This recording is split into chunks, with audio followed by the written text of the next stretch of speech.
ব্রিগেডে ৫ লক্ষ কণ্ঠে গীতাপাঠ শুরু হয়েছে কিছুক্ষণ আগে। সনাতন সংস্কৃতি সংসদের উদ্যোগে চলছে এই গীতাপাঠ।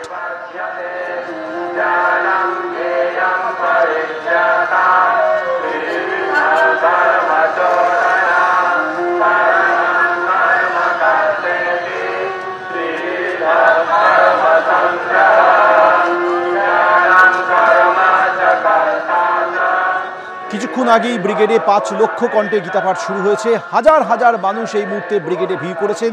এখনো কাতারে কাতারে ভক্তরা আসছেন। সরাসরি আমাদের সঙ্গে রয়েছে আমাদের প্রতিনিধি শিবাশিস মৌলিক। শিবাশিস, শোভন, এই মুহূর্তে আমি দাঁড়িয়ে রয়েছি ব্রিগেডের মাঠে, একদম যেখান দিয়ে মানুষ ঢুকছেন সেই ফোর্ট উইলিয়াম সংলগ্ন যে গেট, সেই গেটের কাছে আমি দাঁড়িয়ে রয়েছি। এখন কিন্তু ভিতরে গীতাপাঠ শুরু হয়ে গিয়েছে। আমরা জানি যে গীতার ৯ম অধ্যায় পড়া শুরু হয়েছে একটু আগে, এবং সেক্ষেত্রে কিন্তু দেখা যাচ্ছে যে এখনো পর্যন্ত মানুষ কিন্তু ব্রিগেডের মাঠে তারা আসছেন এবং তারা একেবারে সারিবদ্ধভাবে তারা ভিতরের দিকে যাচ্ছেন। তারা এই গীতা পাঠে অংশগ্রহণ করতে চাইছেন। অনেকের আসতে কিছুটা দেরি হয়ে গিয়েছে এবং একটি ক্রসিং পাথ ক্রসিং রাখা হয়েছে কলকাতা পুলিশের পক্ষ থেকে, যাতে গাড়ি চলাচল সচল রাখা যায়। ফোর্ট উইলিয়ামের সামনে যে ছবি পার্থপ্রতিম তুলে ধরছে, তুমি দেখতে পাচ্ছ যে একেবারে ক্রসিং দিয়ে কিন্তু লোককে আটকে রাখা হচ্ছে এবং গাড়ি চলাচল করছে। আবার একটা সময় এই গেটগুলো খুলে দেওয়া হচ্ছে, এখন যেমন খোলা রয়েছে, এবং সেই সময় কিন্তু পারাপার করতে দেওয়া হচ্ছে। এবং যেটা আমরা দেখতে পাচ্ছি, মানুষ লাইন দিয়ে অপেক্ষা করছেন এবং গেট খুলে গেলে তারা আবার রাস্তার এপারে আসছেন এবং তারা সরাসরি ব্রিগেডের মাঠের দিকে যাচ্ছেন। সেখানে গীতাপাঠ যেমনটা জানা যাচ্ছে, তাতে ২:২:৩০ পর্যন্ত এই গীতাপাঠ চলবে এবং সেই ২:২:৩০ মধ্যে এসে তারা কোনোভাবে অংশ নিতে চাইছেন এই ঐতিহাসিক ইভেন্টে। আয়োজকরা যেমনটা বলছেন, তারা বলছেন যে ৫ লক্ষ কণ্ঠে একসঙ্গে গীতা পাঠ হবে এবং আমরা দেখতে পাচ্ছি হাজার হাজার মানুষ শুধু কলকাতা এবং পার্শ্ববর্তী জেলা নয়, অনেকে ঢুকছেন যারা বলছেন তারা কেউ খড়গপুর থেকে এসছেন, কেউ হাসনাবাদ থেকে এসছেন, এমনকি উত্তরবঙ্গ থেকে আসছেন এমনও কিন্তু মানুষ।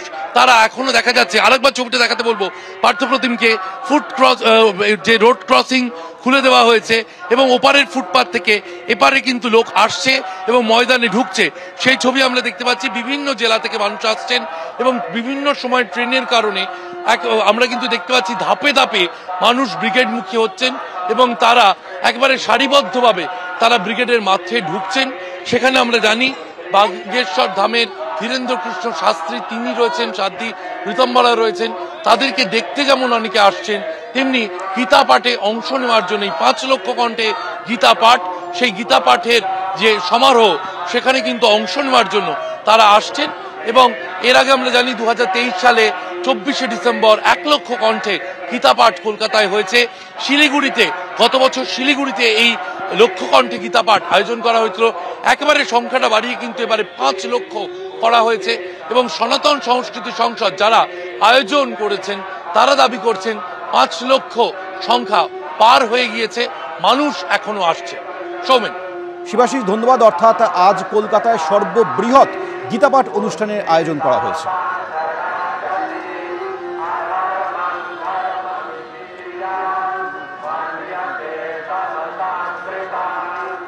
গীতাপাঠ অনুষ্ঠানে আজ অংশ নিয়েছেন বিজেপির একাধিক নেতা নেত্রী। এর মধ্যে রয়েছেন কেন্দ্রীয় প্রতিমন্ত্রী সুকান্ত মজুমদার। আর সুকান্ত মজুমদার আজ গীতাপাঠের অনুষ্ঠানে অংশ নিয়ে বললেন, গীতাপাঠের অনুষ্ঠান একত্রিত হওয়ার অনুষ্ঠানে পরিণত হয়েছে। পশ্চিমবঙ্গে হিন্দু ধর্ম সংস্কৃতি রক্ষা করা প্রয়োজন। আজ কেউ বলছেন ৯০টি আসনের কথা। এখন হিন্দুরাই পশ্চিমবঙ্গে পরবাসী হয়ে গিয়েছেন। আর কি বললেন শুনুন।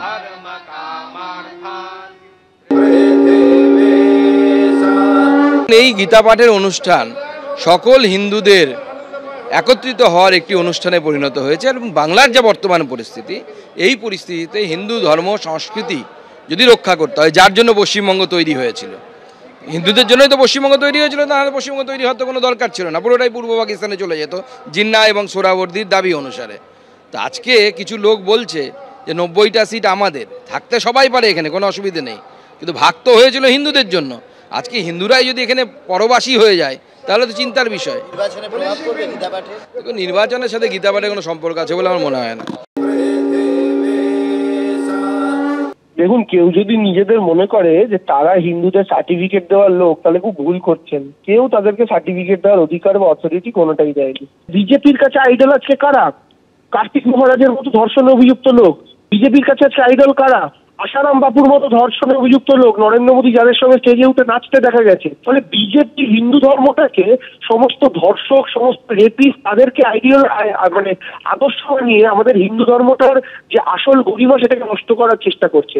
আর বাঙালি এই মাটিতে রামকৃষ্ণ থেকে শুরু করে, বিবেকানন্দ থেকে শুরু করে, সাধক বামাখ্যাপা থেকে শুরু করে একের পর এক মনীষীদের দ্বারা আমাদের বাংলার হিন্দু ধর্ম পরিপূর্ণ।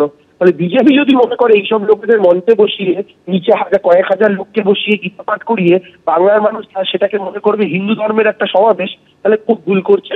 ওটা বহাল হবে বিজেপির সমাবেশ। এবিপি আনন্দ, এগিয়ে থাকে, এগিয়ে রাখে।